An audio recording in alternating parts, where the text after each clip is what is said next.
नमस्कार। स्वागत है आपका द 4 PM न्यूज नेटवर्क पर। मेरा नाम है रविंद्र सिंह शोरा। अब खबरें ये आ रही हैं कि प्रधानमंत्री नरेंद्र मोदी अपने कैबिनेट का, अपने मंत्रिमंडल का या मंत्री परिषद में फेरबदल करेंगे। अब फेरबदल के कई आयाम होते हैं, आप जानते ही हैं। कुछ लोगों को बाहर निकाला जाएगा, यानी कि मंत्री हैं वो मंत्री नहीं रहेंगे। कुछ लोग मंत्रिमंडल में शामिल होंगे नए, कुछ लोगों के विभाग बदले जाएंगे। ये 3 बदलाव होते हैं आमतौर पर। अब सबसे ज्यादा चर्चा जो है वो किन नामों की है? सबसे ज्यादा चर्चा है कि जो वित्त मंत्री हैं निर्मला सीतारमण, उनका विभाग बदला जाएगा तुरंत प्रभाव से, ये सुनने में आ रहा है। देखिए भाई, खबर तो कंफर्म खबर तो हमारे पास भी नहीं है, किसी के पास भी नहीं है, लेकिन जो मीडिया आधारित रिपोर्ट्स हैं उसके हवाले से हम बता रहे हैं। सबसे पहले इन खबरों की जानकारी वरिष्ठ सम्मानित पत्रकार मीतू जैन ने दी, और उसके बाद मीडिया के अलग अलग जो बड़े चैनल हैं, हाउसेज हैं, उन्होंने इस खबर को रिपोर्ट किया। तो उसके हिसाब से जो खबरें आ रही हैं वो ये हैं कि निर्मला सीतारमण को शंट आउट किया जा सकता है वित्त मंत्रालय से। आप जानते हैं वित्त मंत्री के तौर पर उनका कामकाज कैसा रहा है, हमेशा विवादों में रहा है और कोई बेहतरीन काम वो कर पाई हो ऐसा नहीं है। लगातार सवाल उठते रहे कि भारत की अर्थव्यवस्था की हालत खस्ता हो रही है, और उस खस्ता हालात के लिए सबसे ज्यादा जिम्मेदार आलोचक मानते हैं निर्मला सीतारमण को, क्योंकि उनका कोई उस तरह का अनुभव नहीं है वित्त मंत्रालय का, और कद भी बहुत बड़ा नहीं था। जब वो मंत्री बनी थी तो बहुत छोटा कद उनका था, उनसे बड़े सीनियर लीडर्स बहुत थे। उनकी परफॉर्मेंस पर भी लगातार सवाल उठते रहे। खैर, अब चर्चा यह है कि उनको बाहर का रास्ता वित्त मंत्रालय से दिखाया जाएगा और उनकी जगह किसी और को। अब किसी और का जब जिक्र आता है तो 2 नाम आते हैं। एक आ रहा है शक्तिकांता दास का, आ रहा है, पहले नहीं आ रहा था, अब लेकिन आ रहा है। शक्तिकांता दास पूर्व नौकरशाह हैं, और नौकरशाह के बाद अब आजकल वो जो हैं रिटायरमेंट के जीवन जी रहे हैं। आरबीआई में गवर्नर रहे, उसके बाद से वो खाली है। तो रिजर्व बैंक ऑफ इंडिया में वो गवर्नर रहे, तब भी विवाद हुआ था कि भैया उन्होंने क्या ऐसा कर दिया। लेकिन शक्तिकांता दास के बारे में बताया गया कि वो जो है वो हिस्ट्री में एमए किया है, और आरबीआई के गवर्नर उनको बना दिया। तो बड़ा इस बात पर भी चर्चा हुई, विवाद हुआ। खैर, उनका नाम सबसे ज्यादा लिया जा रहा है। होगा कि नहीं होगा फिर हम कह रहे हैं, मीडिया आधारित रिपोर्ट्स हैं ये। फिर उसके बाद दूसरा नाम पीयूष गोयल का। पीयूष गोयल, आपको याद होगा एक बार जब अरुण जेटली की तबीयत खराब थी तो पीयूष गोयल को एक बार मौका दिया गया था, और वो उन्होंने एक बजट पेश किया था, वित्त मंत्रालय उनको सौंपा गया था, क्योंकि उस टाइम तबीयत खराब थी अरुण जेटली की, वो वित्त मंत्री थे। तो अब सवाल ये उठ रहा है कि क्या पीयूष गोयल को बनाया जा सकता है वित्त मंत्री, क्योंकि उन्होंने पहले भी जो इकोनॉमी से जुड़े वो काम किए हैं, कॉमर्स मिनिस्टर हैं, लंबे समय से हैं, और काफी भरोसेमंद माने जाते हैं प्रधानमंत्री मोदी के। तो क्या उनको वित्त मंत्री के तौर पर जिम्मेदारी सौंपी जा सकती है? ये भी एक कयास हो सकता है, कोई नया चेहरा है। उसके बाद राजनाथ सिंह का नाम भी चल रहा है कि राजनाथ सिंह को भी क्या विदाई दी जाएगी। राजनाथ सिंह को क्या राष्ट्रपति पद के लिए ढूंढा जा रहा है, क्या उनको राष्ट्रपति बनाया जाएगा? अब इस तरह की बातें भी हैं, क्योंकि ये भी चाहते हैं कि भैया मेरी जगह मेरा बेटा अभी राजनीति में मजबूती से आगे बढ़े। क्या जाने सच बात हो। अब कह रहे हैं कि उसके लिए रास्ता है कि भाई राजनाथ सिंह को कैबिनेट से बाहर किया जाए और उनकी जगह किसी और को जिम्मेदारी सौंप दी जाए। चर्चा है, हो सकता है ऐसा हो। फिर नाम आ रहा है एक और, वो है धर्मेंद्र प्रधान का, क्योंकि जो कंट्रोवर्सीज हो रही हैं उसमें धर्मेंद्र प्रधान की वजह से सरकार की छवि बहुत खराब हुई है, और उनका परफॉर्मेंस बहुत खराब परफॉर्मेंस रहा है। शिक्षा मंत्री के तौर पर 2-2, 3-3 बार अलग अलग परीक्षाएं, कभी एसएससी का विवाद हुआ, कभी ये जो, हालांकि एसएससी डायरेक्टली वो तो उनके अंडर में नहीं आती है, लेकिन एक बार नीट का एग्जाम है वो उनके अंडर में आती है।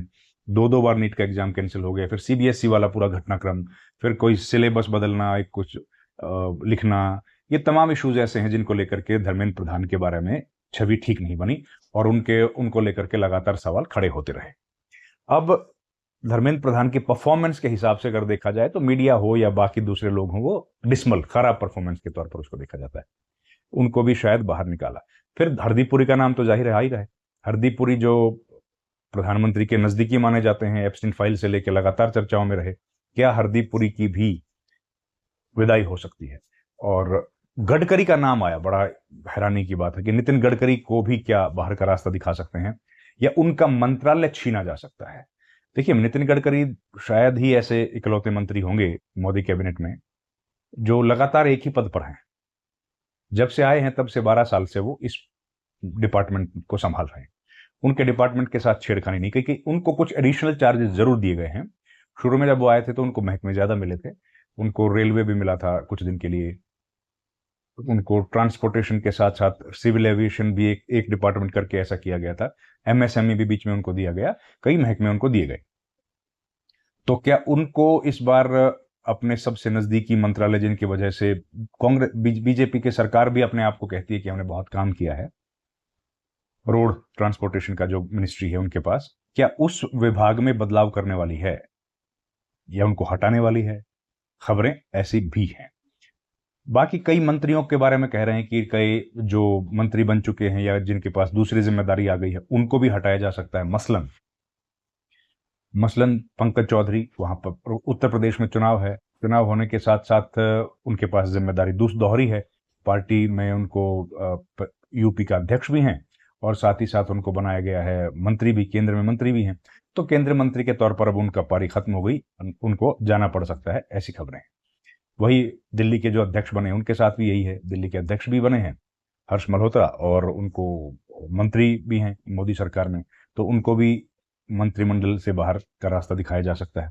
रोनित बिट्टू की भी चर्चाएं हैं कि रोनित बिट्टू का जो कार्यकाल है वो खत्म हो गया राज्यसभा का, अब उनको शायद नमस्ते कर दें और किसी दूसरे को पद दे दिया जाए मंत्री का, क्योंकि पंजाब में चुनाव है तो उनको पंजाब में उपयोग किया जाएगा, ऐसी खबरें आ रही हैं। हो सकता है कोई बड़ा पद दे दें, पार्टी के में भी बड़े जिम्मेदारियां दी जाने वाली हैं, पार्टी संगठन और सरकार में बदलाव एक साथ होंगे, इस तरह की खबरें आ रही हैं। नितिन नवीन को अपनी टीम बनानी है तो हो सकता है उसमें उनको कहीं एडजस्ट किया जाए। तो ये तो बात हुई उन मंत्रियों की।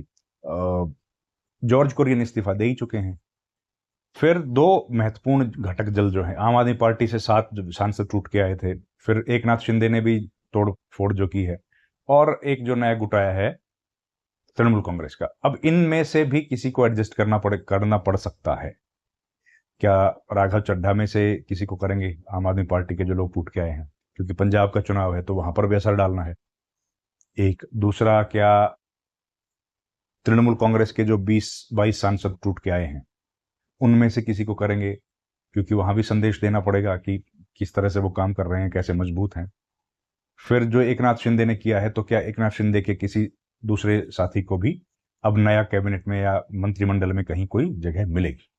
तो ये है। लेकिन एक बात साफ है कि ये जब जो हो रहा है ये स्वतः संज्ञान लेके कर रहे हैं, क्योंकि किसी तरह का दबाव महसूस शायद नहीं कर रहे हैं प्रधानमंत्री मोदी। हालांकि अंतर्राष्ट्रीय स्तर पर जो भारत का सिचुएशन है, स्थिति है, वो भी बहुत अच्छी हो या उसको बहुत अच्छे तरीके से देखा जा रहा हो, ऐसा तो नहीं है।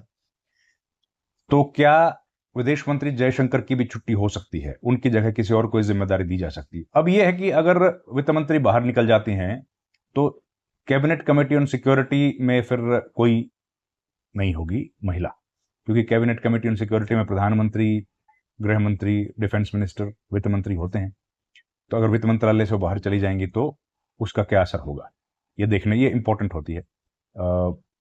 सुषमा स्वराज रही हैं इस कमेटी में अभी ही सरकार में, स्मृति ईरानी भी रही हैं। तो ये इंपॉर्टेंट एक कैबिनेट कमेटी ऑन सिक्योरिटीज बहुत इंपॉर्टेंट है। जो टॉप क्लास मिनिस्ट्रीज हैं उन मिनिस्ट्रीज के मंत्रियों को जोड़ के कमेटी बनाई जाती है। गडकरी भी उसमें शामिल नहीं है, देखिए आप कितना इंपॉर्टेंट है ये। तो उसमें महिला नहीं रहेगी कोई, तो ये एक असर, ये बड़ी बात रहेगी। तो ये बड़े बदलाव की संकेत दे रहे हैं, लेकिन अभी तक तय नहीं है कि कौन से तारीख को होगा। पहले सूचना आ रही थी कि संडे मंडे को हो सकता है, मंडे तो गया, लेकिन चर्चाएं चल रही हैं कि भैया होगा जरूर। अब समय तो कोई निर्धारित जब तक ना हो तब तक क्या कहना बड़ा मुश्किल है। लेकिन खूब चर्चाएं हैं, मीडिया के अलग अलग चर्चाएं चल रही हैं। अब ये चर्चाएं सरकार अपनी मर्जी से चलवाना चाहती है कि भाई इसमें सब लोग व्यस्त रहें, तो वो लोग अपने दूसरे काम में या लोगों का जो मुख्य मुद्दे हैं उनसे ध्यान हटाने के लिए चर्चाएं चला रहे हैं, या फिर वाकई ये सब होने वाला है। इस पर तो सबकी नजरें बनी हुई हैं। हम लोग भी लगातार आप तक ये खबरें पहुंचाने की कोशिश कर रहे हैं, लेकिन सही खबरें तो तभी मानी जाएंगी जब आधिकारिक तौर पर यह सूचित किया जाएगा कि मंत्रिमंडल का विस्तार इस तारीख को या फेरबदल इस तारीख को होना है। तब तक के लिए आप भी इंतजार करें, हम भी खबरें आपके लिए लेके आते रहेंगे। बहुत बहुत धन्यवाद। Thank you very much. नमस्कार।